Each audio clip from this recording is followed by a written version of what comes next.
We're joined on the phone today by author Meredith Ochs. We're talking about her new book, Aretha, the Queen of Soul, A Life in Photographs. Hey Meredith, how you doing today? Very good. How are you? I'm excellent. It's great to be speaking with you. Well, thanks for your interest. I appreciate it. Yeah, you bet. I want to talk to you about the new book, Aretha, the Queen of Soul, A Life in Photographs. The title kind of says it all, but can you tell the listeners a bit about the book? Well, it is. There's a lot of really spectacular images that capture the emotional range of Aretha in a way that she rarely kind of let loose. She famously didn't like to be interviewed. She was also shy, really, and so there's great images, all from my photo editor, and I wrote 4 essays, and I divided up into Detroit, because she had this extraordinary relationship with this great American city. Reinvention, which is just the story of her musical career. She kept reinventing herself. She was so smart about it and always kept an ear to the ground for new artists, new music. She always knew what was going on. And then the 3rd essay is called Diva, and I dig a whole lot into the roots of that word and what it really means, because it gets bandied about culture so much that it's meaningless. But it really meant something for Aretha. It was an extension of respect, and that was her whole thing. And then honors and awards, because she was honored in every way that an artist can be honored. And she also gave a lot that people didn't know about. She was extravagantly, quietly charitable. And so I wanted to get into some of those things that she rarely gets the credit for. Yeah, with a career like hers, you probably could have made up a few different books. So, it's great that you broke it into the 4 sections like that. Yeah, it was just something different. I mean, there have been, lots of books written about her, and I thought we could tell some of the stories that hadn't been told and dig deeper into some of the ones that people know. Well, yeah, I wanted to ask you about, I guess, your relationship with Aretha and what made you want to put the book together. It sounds like you had maybe a different insight than all the other books had.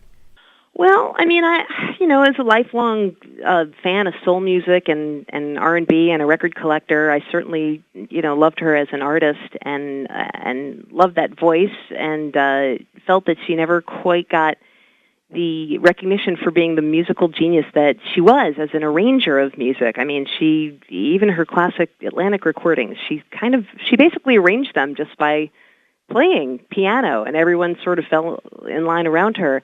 But she didn't get credit on an album until Amazing Grace in 1972, it says a lot about the music business, because now everyone gets credit. If you look at a song or a record, there's 8 people are getting credit for it. Back then, it wasn't like that. Sure. So she was a trailblazer in so many ways. She was spiritual but progressive. In addition to this extraordinary talent, there were just so many things about her that were so cool and interesting. She was a very funny person, which people didn't really know, because she could be kind of scary. But yeah, she had a really, really great sense of humor. I met her, I knew people in her inner circle, so I had some insights.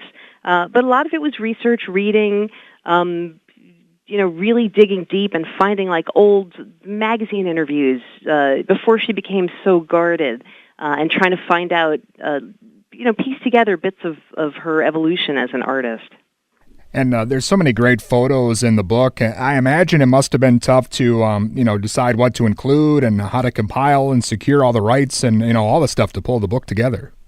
Well, that was my partner in crime, Christopher Meesom, who was the photo editor. So he took what I wrote, and then he assembled such an extraordinary array of photographs. I mean, you see every range of emotion, from the reverie of performance that she felt to the sort of angst of being in the studio, which, if I'm a musician, I've made records and it sucks. It's like the worst thing. It's so painful.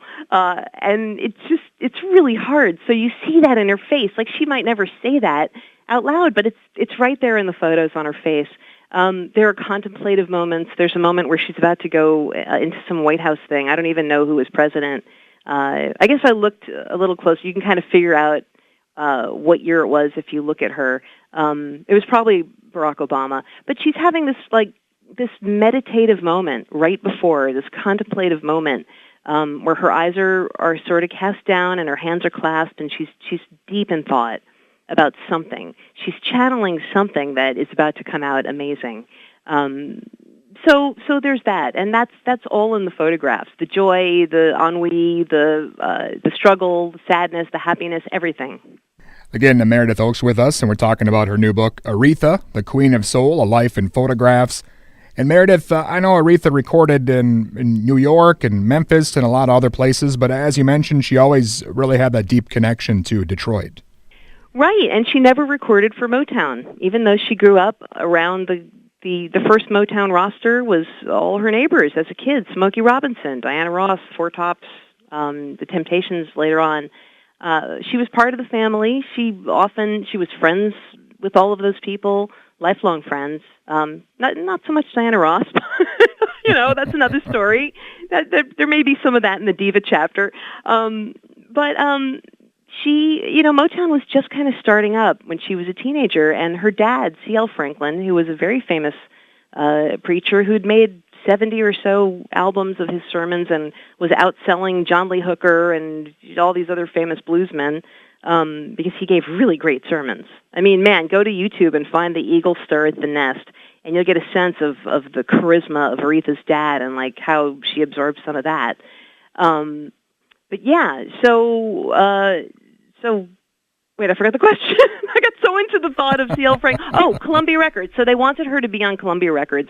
C.L. Franklin wanted this prestige label for his daughter. By then, I mean, they knew she had this extraordinary voice, and her dad knew that Columbia was the label of Count Basie and Dinah Washington and Billie Holiday, and Columbia wanted her. And so they had the distribution, they were the prestige label, so that's why she never ended up recording for Motown. Well, and I have a bit of a weird Aretha story. I actually saw one of her two performances at WWE's WrestleMania in Detroit, so that's kind of a weird You were there? Yeah. Oh my God, that's amazing! Oh, tell me everything, that's amazing! Well, I was at the second one. It was like the 30th anniversary of the first time she performed, and she came out and did America the Beautiful, and she didn't really seem like she was super stoked to be there, but as you mentioned, she kind of gave that vibe off maybe sometimes. She gave that vibe a lot, but if it was because it was Michigan, and if it was about Michigan, she was there, and she was gonna give it her all. And I think it's really interesting that she did, like, I think it was year 3 of WrestleMania, and then when it came back to Pontiac, she went back and did it again. So wow, so there were like 90,000 people there, right? Yeah, 80 or 90,000. It was definitely the biggest crowd of people I've ever seen. That is, I can't believe you were there. I'm so jealous. Well, with her career, it's interesting in a sense that she was always, kind of in the public eye and then would disappear for a bit and then made a comeback, kind of a few different resurgences in her career, it seems. Well, yeah, it cannot be overstated how much she liked to just hang out at home and cook and be around her family and entertain, and she loved that. And I mean, if she didn't have this talent and this extraordinary drive to sing and to make art, I mean, she would have been perfectly happy, being at home making barbecue and mac and cheese for the people she loved. But she did also have this drive and desire and this talent, and so she was always listening to music. She was always playing piano. In fact, after she passed away, her granddaughter Victory posted on Twitter a very private video. It looked like VHS, although it wasn't. I mean, it was just shot a few months before she passed. And it's Aretha at home at the Riverfront Towers, which is where Rosa Parks also lived toward the end of her life. And she's playing piano, and her dexterity is extraordinary. I mean, it is the dexterity of a much younger performer, so she never lost a step. She always played, she always sang. She's kind of singing quietly to herself, and, on the surface it just looks like somebody's grandma, but then you see and you hear it, and it's Aretha at home. It's really amazing. Well, again, the new book, Aretha, The Queen of Soul, A Life in Photographs, is out now, and it's a great book. It seems like somebody like Aretha, or like a Prince or somebody like that, maybe you take them for granted, and, then when they're gone, we're all kind of wishing maybe we would have paid more attention while they were here. Well, that's why the book is here. So now you can live with her with the book. She lives on in the book. Excellent. Well, again, Meredith, thank you so much for your time today, and I'm looking forward to finishing the book, and hopefully I'll talk to you again maybe when the next one comes out. Anytime. My pleasure. And again, that was author Meredith Ochs, and her new book, Aretha, the Queen of Soul, A Life in Photographs, is available now.